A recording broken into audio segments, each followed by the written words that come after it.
In this quick and easy tutorial, I will show you how you can change the backdrop color in Canva. So after you set up your new document, simply click on the page that you want to modify the color of. I click on the page and now in the top left corner I can see the color spectrum. Click on it, so you will see default colors. You can also apply a gradient as your background color as well, over here. Keep in mind, you can add your own colors as well.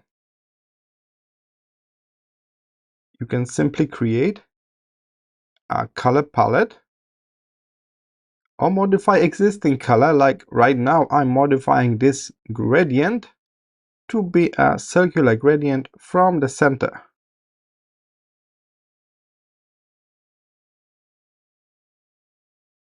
For solid colors, you can select the color from the full spectrum.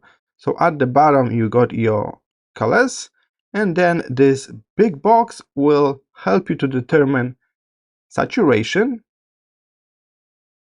darkness or brightness of it, and everything in between. If you know exactly the color, you can type the color number in this box over here. Alright, but what if you need a part of the document to be in different color? The easiest way for that is to add elements.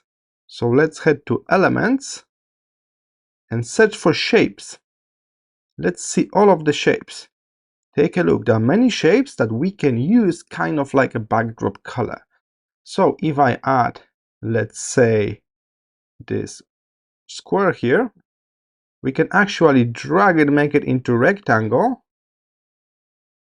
So resize that and then use that area as the local backdrop. So we can change the color of it. And you could say now we got two background colors, right? Because we're using the shape as the local backdrop here at the bottom of the project. So that's how you can adjust the backdrop color in Canva. Let's watch the next Canva tutorial.